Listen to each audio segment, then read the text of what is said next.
You're watching Football Daily, and here are this week's biggest transfer news and headlines. With the winter window around the corner, there are plenty of juicy stories doing the rounds, and we've got some huge ones for you this week. Let's go. We start today's episode in East Germany, where RB Leipzig, fresh from capturing 20-year-old Hungarian forward Dominik Szoboszlai, are bracing themselves for a £45 million bid for vice-captain Marcel Sabitzer. Jose Mourinho's Tottenham are the interested party and are only too aware of the 26-year-old Austrian's skill set, having been defeated by Die Roten Bullen in the Champions League in February. Sabitzer would later go on to be named in UEFA's UCL squad of the season. Various outlets are reporting this move will only be sanctioned if 23-year-old midfielder Tanguy Ndombele is shipped to Barcelona, who've been keeping close tabs on the former Lyon playmaker since the summer. Though with Dele Alli also out of favour at White Hart Lane and linked with PSG, it's possible that Mourinho will have a vacancy in his squad regardless of what happens with the Frenchman. Given that Sabitzer's contract is up in 2022, it isn't beyond reason that he's sold in one of the next two windows. And with Haidara, Tyler Adams, Szoboszlai, Nkunku, Forsberg and Campbell all capable of filling in midfield, Sabitzer might be a sacrifice Julian Nagelsmann can afford to make.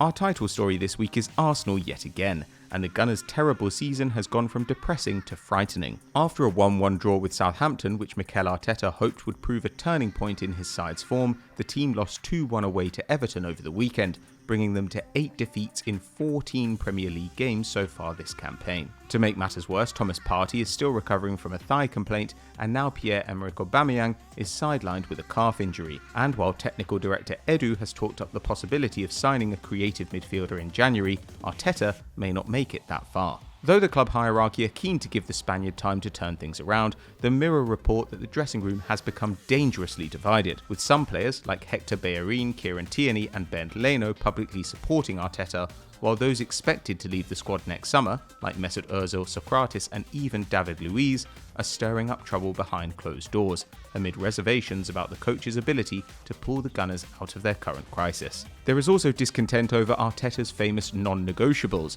with the club's stars reportedly echoing concerns among fans that the boss plays favourites, continuing to start Willian every week despite poor performances, and treating Granit Xhaka's red card against Burnley with greater leniency than Nicolas Pepe's against Leeds. Fortunately for Arteta, the size of the squad and sliding standards over the last few years mean that owner Stan Kroenke does not lay all the blame at the manager's door, and is minded to help him strengthen his roster in the winter window, with Isco the latest name linked with a switch to the Emirates, following Eriksen, Szoboszlai, Buendia and Nkunku. According to Spanish paper Sport, the 28-year-old has taken the Bale role at the Bernabeu, playing just 300 minutes so far this campaign, and is attracting interest from Juventus, Sevilla, Milan and Everton, as well as the North Londoners. AS claim that Real are hoping to earn a fee of €60 million for the Spaniard, but with a contract expiring in 2022 and a current value of just $20 million, according to Transfermarkt, that seems unrealistic, and a loan is much more likely, and perhaps more plausible than a mid-season move for Arteta's top target,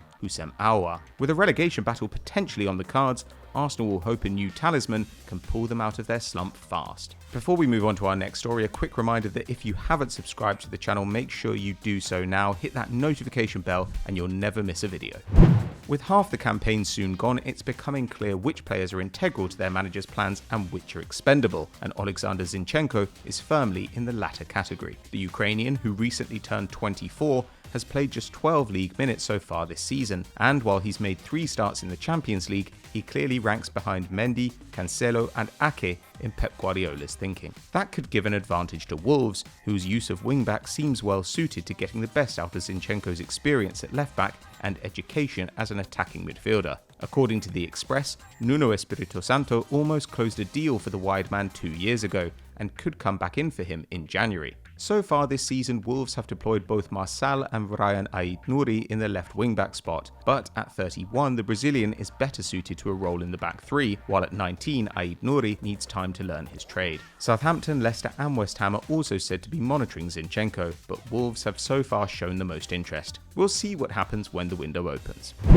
Next we head to Leicester City, where Brendan Rodgers is looking to bolster his ranks as the Foxes make a bid to return to the Champions League. At the time of writing, Leicester are second in the table and have cause for optimism heading into the back half of the campaign, with Maddison, Ndidi, Soyuncu and Pereira all approaching full fitness. According to 90 Minutes, Demarai Gray could be sacrificed in January to make way for a new attacking signing, amid interest from Tottenham, Southampton, Everton and Crystal Palace. And if he does depart before his contract expires in the summer, Rodgers would like to sign Celtic's Ryan Christie or Reading's Michael Olise to fill the hole. Christie is well known to Rodgers from his spell in Glasgow, but Olise is the more intriguing option. Just 19 years old, the Frenchman is yet to miss a game so far this season and has delivered 4 goals and 7 assists in 15 championship starts, featuring a cross-attacking midfield as well as in a deeper role and even as a centre forward. Nobody in the second tier has created more goals than the youngster this term, and as a result, Reading would seek a fee in excess of £30 million to part with their academy graduate. But with Gray on the way out and Cengiz Ünder failing to impress at the King Power, Leicester might consider the expense worthwhile as they chase a spot at Europe's top table. Yves Bissouma's stock continues to rise despite Brighton's spot in the Premier League basement. The Malian has been a consistent performer for Graham Potter's side this year so far, winning possession over 4 times a game and completing 1.6 dribbles per 90. And at 24, he's turned the heads of other English teams, with Liverpool, Arsenal and Man United all keeping an eye on the former Lille man. However, they're not alone.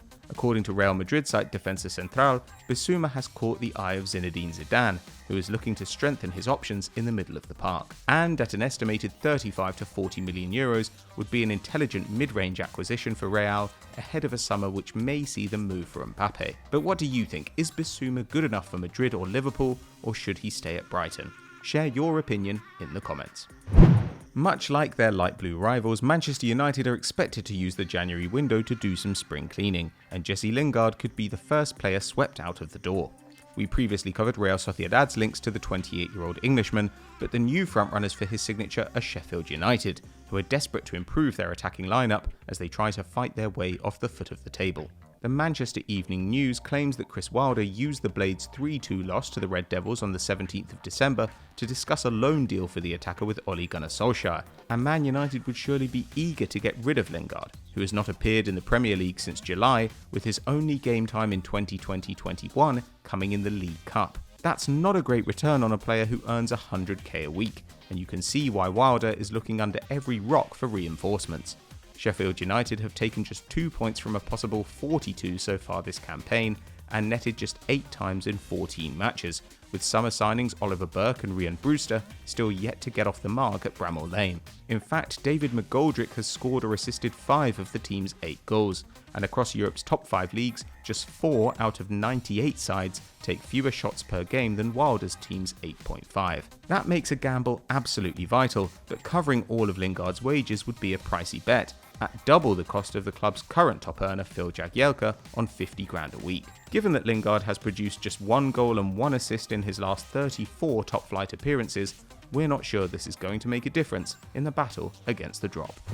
So that was this week's transfer talk, but which big stories have you seen? Let us know in the comments below.